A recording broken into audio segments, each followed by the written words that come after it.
టెండర్లు వేసినా పని లేదు. కేవలం 1000 అంటే 100 గజాల స్థలం ఉంటే చాలు. ఎక్కడో హోటళ్ళనో రెస్టారెంట్లనో ఉంటే కూడా చాలండి. అక్కడ ఏం చక్కగా అమ్ముకోవచ్చు అని చెప్పి మంచి గైడ్లైన్ తీసుకొచ్చి పెద్దగా యువతగా ఉపాధి అవకాశాలు కలిగిస్తున్నాం. ఉద్యోగాలు వస్తున్నాయి. ఇంత అందుబాటులో విద్యను పెట్టినాం, ఇంత అందుబాటులో వైద్యాన్ని పెట్టినాం, ప్రజలకు ఎంతో మేలు చేస్తున్నాం అనే రీతిలో ఆరోగ్యంగా ఉండండి. ఇట్లా యాక్సిడెంట్ కాగానే పక్కనే హాస్పిటల్ పెడుతున్నాం అన్నట్లు, ఒక పెద్ద ఏదో మేలు చేసామన్నట్లు, ఒక పెద్ద పాలసీ తెచ్చినామన్నట్లు ఇలా చాలా దురదృష్టకరం ఇది. ఈ రకంగా జిల్లాల కేంద్రాలకు పంపడం అనేది దీనివల్ల ఏం లాభమో చెప్పాలా. ఇంత సడన్గా మీరు డిసిషన్ తీసుకొని జిల్లాలకు మీరు విస్తరింపజేస్తారు కదా. ఈ మైక్రో బ్రూవరీస్ వల్ల ఎవడు బాగుపడతాడు, ఎవరి కుటుంబం బాగుపడుతుంది?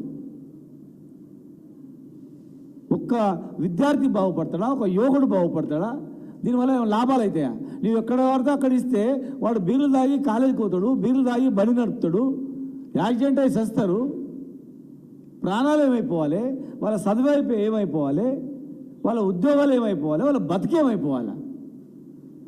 ఇంతో అంతో కష్టపడి 4 రూపాయలు వస్తే వాడు జైల్లో పైసపడంగానే నీకు బార్ కనిపిస్తుంది, బీర్ కంపెనీ కనిపిస్తుంది. ఫ్రెష్ బీర్ అప్పుడే తయారవుతుంది, ఏదో పాలు విండించినట్ల అనుకుంటాడు వాడు తెలియక.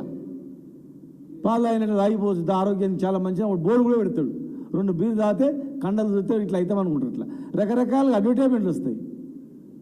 గ్లాసుకు 2 గ్లాసులు అని, ఒక బీరుకు 2 బీర్లు అని చెప్పని విచ్చలవిడిగా మీరు ఎంతనన్నా తయారు చేసుకోవచ్చు, ఎంతనన్నా అమ్ముకోవచ్చు అని చెప్తున్నారు. అంటే ఒక ఆదాయమే ధ్యేయంగా ఇలా మీరు చూస్తున్నారు. ఇలా మేము ఎక్సైజ్ డిపార్ట్మెంట్ మీద గత నెల రోజులు కొట్లాడుతున్నాం. మేము నీరా పాలసీ తీసుకొచ్చినాం, మేము జీవో ఇచ్చినాము. లక్షలాది మంది కుటుంబాలకు జీవనోపాధి కలుగుతుంది. 10 కుటుంబాలు అక్కడ బతుకుతాయి, ఉద్యోగ అవకాశాలు వస్తాయి. ఒక నీరా కేంద్రం దగ్గర 10 కులాలు బతుకుతాయి, 10 మంది బతుకుతారు అని మేము చెప్పినాం. ట్రెడిషనల్ ఫుడ్ ఏర్పాటు చేసి ఒక మోడల్గా ట్యాంక్ బండ్ దగ్గర ఏర్పాటు చేసి ఈ మాదిరిగా జిల్లా కేంద్రాలు పెట్టాలని చెప్పినాం. చెట్లు పెంచాలని చెప్పినాం. పర్యావరణాన్ని రక్షించడం ఒకటి అవుతుంది. రెండవది అదే చెట్ల వల్ల ఉపాధి అవకాశాలు వస్తుంది, దానివల్ల ఆరోగ్యాలు కూడా మంచిగా అవుతాయని చెప్పినాం మేము. మీరు కల్తీని ప్రోత్సహించడానికి కల్తీ కలిపేటట్టు చేసి కల్తీ పేరుగా నిషేధించి, టోటల్గా నిషేధించి చీప్ లిక్కర్ కంపెనీ పెట్టాలని చూసినారు. గొడవ చేస్తే ఆగిపోయింది. ఇప్పుడు మైక్రో బ్రూవరీస్కి వచ్చింది. మైక్రో బ్రూవరీస్ వేయడానికి స్టార్ట్ చేసింది ఇప్పుడు. అంటే ఇక మీరు తాగండి, ఊగండి, ఉద్యోగాలు అడగకండి, మమ్మల్ని ఏం అడగండి, ఎప్పుడు మీరు నా మత్తులో ఉండండి, ఎప్పుడు మీకు అందుబాటులో పెడతామని. జనరల్గా అందుబాటులో పెట్టొద్దు. ఒకవేళ అందుబాటులో పెట్టకుండా దూరంగా ఉండాలి. కనిపించగానే క్షణికావేశంలో డబ్బులు ఉంటే జేబులా దాన్ని తాగాలని కోరిక వస్తుంది పిల్లలకు. ఎక్కడ పడితే అక్కడ ఇస్తామనేది చాలా తప్పది. ఇది విరమించుకోవాలి. నీరా కేంద్రాలు ఏర్పాటు చేయండి, జిల్లాలలో నీరా కేంద్రాలు విస్తరింపజేయండి. అక్కడ తెలంగాణ ఫుడ్ పెట్టండి, ఫుడ్ స్టాల్స్ పెట్టండి. మీరు పెంచుతారన్న 20% వైన్ షాపులలో ఇస్తామని చెప్పి మేనిఫెస్టో పెట్టినటువంటిది 20% వైన్ షాపులు కూడా గౌడ్లకు ఇవ్వండి. అన్ని కులవృత్తులను ప్రోత్సహించండి. ఈ మైక్రో బ్రూవరీస్ అనేది చాలా దుర్మార్గం. ఇది యూత్ మొత్తం కూడా చెడిపోతుంది. ఇవాళ జిల్లాలకు పోయింది, రేపు మండలాలకు పోతుంది, ఆ తర్వాత గ్రామాలకు పోతుంది. అంతేగా ఊరికో బీర్ కంపెనీ పెట్టుకుంటాడు, ఊరు మొత్తం ఇదే కథ ఉంటుంది, అంతే, వేరే ఏముండదు.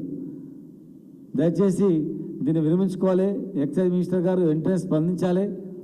నందనంలో బై ప్రోడక్ట్స్ది 10 కోట్లతో ఏర్పాటు చేసినాం, అది ఇంతవరకు ఓపెన్ చేయట్లేదు. కనీసం చూడ్డానికి ఏదో మనం పోయినట్లు తెలిసింది.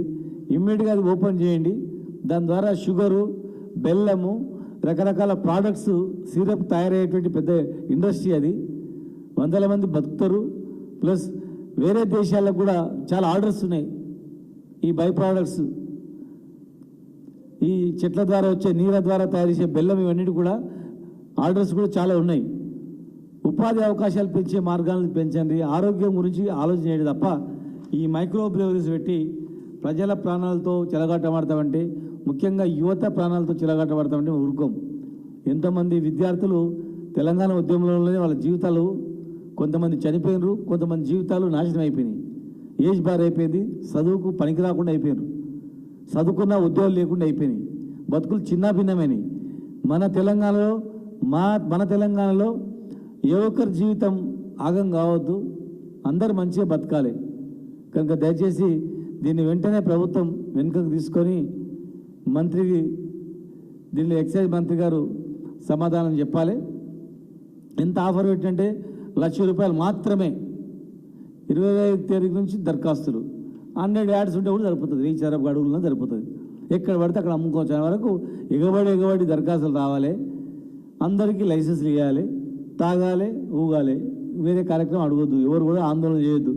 పిల్లలందరూ అదే పనిలో ఉండాలనే కుట్ర తప్ప దీనిలో ఏం లేదు. ఎట్టి పరిస్థితుల్లో మేము ఊరుకోం, దాన్ని విరమించుకోవాలి. హైదరాబాద్కి పరిమితమైంది, ఇది మెట్రోపాలిటన్ సిటీ, కాస్మోపాలిటన్ సిటీ. ఇది హైదరాబాద్ లాంటి పెద్ద పెద్ద నగరాల్లో ఉందంటే వేరే దేశస్తులు ఇక్కడ వస్తారు. రకరకాల దేశస్తులకు ఒక రకమైన కల్చర్ ఉంటుంది. అట్లా ఎవరైనా ఇక్కడ ప్రోత్సహించి ఇక్కడ ఉంది అంటే, పెద్ద పెద్ద హోటల్ ఉందంటే దానికో అర్థం ఉంది.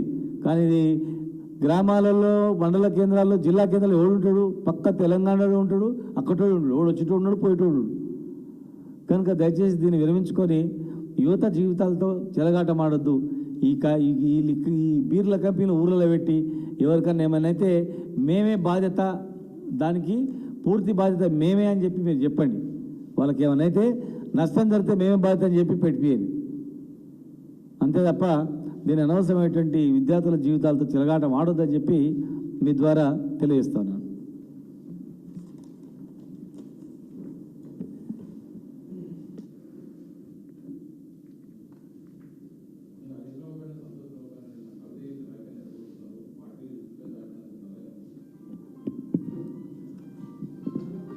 పార్టీ డిసిప్లిన్ అంటే పార్టీలోనే ఇప్పుడు లేరు కదా అన్నప్పుడు, పార్టీలో అయినప్పుడు అంశమే కాదు.